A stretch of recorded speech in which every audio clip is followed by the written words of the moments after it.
Europe Midi.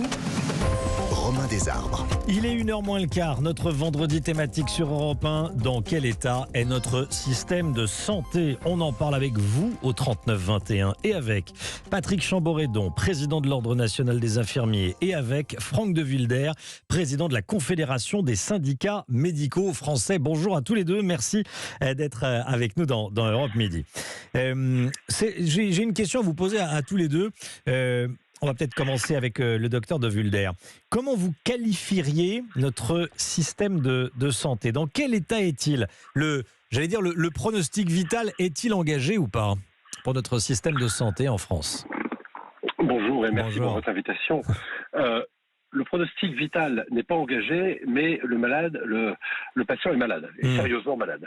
Et sérieusement malade parce que nous manquons de soignants. Nous manquons de médecins dans tous les territoires. Il n'y a pas de territoire surdoté. Tous les territoires sont en tension. Alors on pourrait revenir sur les causes et ces politiques publiques qui, depuis 40 ans, ont diminué le nombre de médecins en formation. Mais force est de constater qu'aujourd'hui, nous manquons de soignants. On sait que le chiffre qui parle le plus, c'est qu'on a 657 000 de nos concitoyens qui ont une maladie grave, ce qu'on appelle une affection de longue durée, et qui aujourd'hui n'ont plus de médecin traitant. Et ça, c'est une problématique à laquelle on doit répondre de toute urgence, avec des critères de qualité intangibles qui font la force de la médecine française. Patrick Chamboredon, qu'est-ce que vous répondriez à cette question? Dans quel état est notre système de santé? Vous qui représentez les infirmiers, bonjour. Bonjour Romain, c'est une bonne question. C'est un système qui est, je qualifierais, de très en tension parce qu'aux chiffres que donne le docteur de Wilder, il faut rajouter quand même entre 6 millions d'après la Caisse nationale d'assurance maladie et 16 millions d'après l'UFC-Que Choisir, des difficultés d'accès aux soins pour tous nos concitoyens, ce qui crée quand même d'énormes difficultés, ce qui crée, on l'a relevé à travers un sondage, et les infirmiers le confirment, des inégalités d'accès et puis surtout des périodes de difficultés et angoisse pour tous nos usagers de santé du système. Difficulté d'accès donc aux médecins. Ce chiffre donné par le docteur de Wilder, 657 000 patients en ALD, c'est affection longue durée, qui n'ont pas de médecins traitants. Alors les infirmiers proposent de prendre plus de responsabilités. Alors il y a un sondage qui a été commandé par l'Ordre national des infirmiers, qui a été réalisé par Opinionway. Les Français sont favorables à l'augmentation des missions confiées aux infirmiers. Il y a 88% de Français qui seraient favorables au fait que les infirmiers prescrivent une radio en cas de fracture, que les infirmiers prescrivent un bilan sanguin, que les infirmiers proposent des consultations pour arrêter de fumer, que les infirmiers proposent des consultations pour lutter contre l'alcoolisme, prescrivent une échographie, des consultations pour lutter contre l'obésité. 84% prescrivent des antidouleurs. 53% des Français sont favorables, d'après ce sondage Opinionway, au fait que les infirmiers puissent prescrire des certificats d'arrêt de travail. Alors ça, j'aimerais vous entendre votre réaction, docteur de Wilder. Vous savez, on a un système de santé, certes souffrant actuellement, mais qualifié par le monde entier, le monde occidental, comme un des systèmes les plus aboutis de par sa qualité. Et sa qualité tient de la complémentarité, de la compétence et de la diversité de nos professions. Il n'est pas question pour nous les médecins, de dire que les métiers n'évoluent pas et que les compétences n'évoluent pas. Simplement, le médecin qui a fait, selon sa spécialité, entre 9 et 12 ans d'études, il a une spécificité et un rôle particulier, qui est celui du diagnostic, qui est celui d'élaborer le projet thérapeutique. Je pense que le mot-clé, c'est coordination.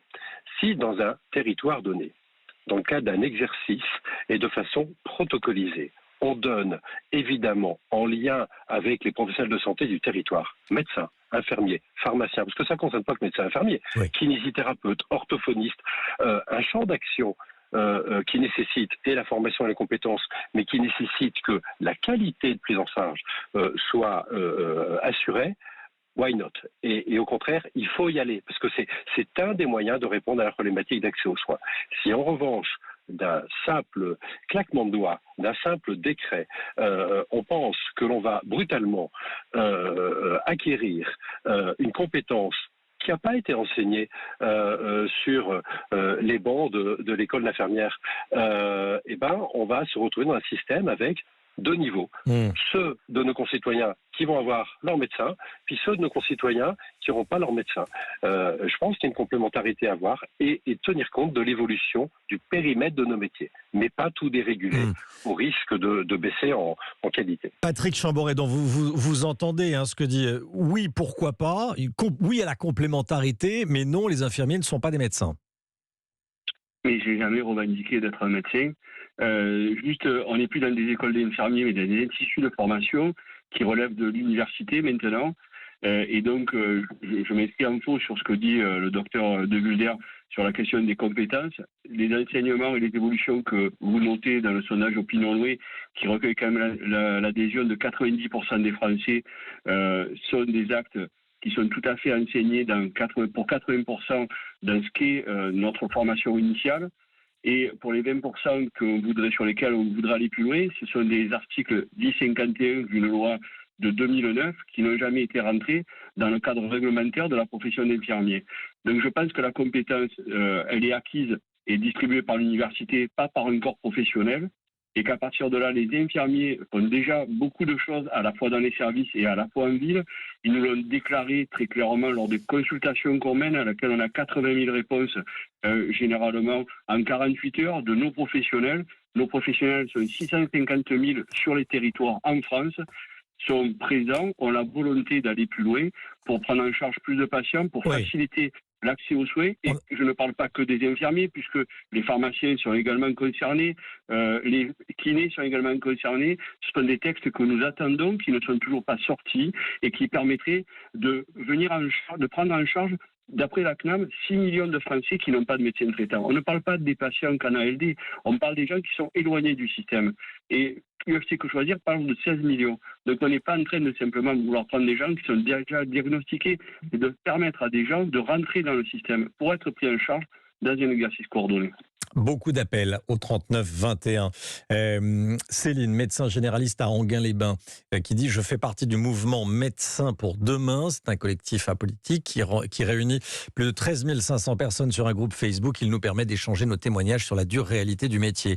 Migueline, retraitée dans le Vaucluse. Je suis très concerné par le sujet. J'ai déménagé de Paris pour le Vaucluse et c'est compliqué. Nous avons trouvé un médecin généraliste facilement, mais pour les spécialistes, c'est une autre histoire. Une mammographie à Paris, c'était dans les 10 jours. Et dans le Vaucluse, j'ai appelé en septembre. Ils m'ont donné un rendez-vous pour le 22 décembre. Beaucoup d'appels. Merci beaucoup. Merci à tous les deux. Merci, docteur De Vulder. Merci, Patrick Chamboredon. Voilà, on a compris les difficultés. C'est intéressant, cette proposition des infirmiers.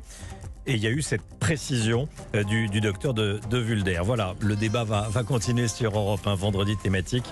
Dans quel état est notre système de santé ?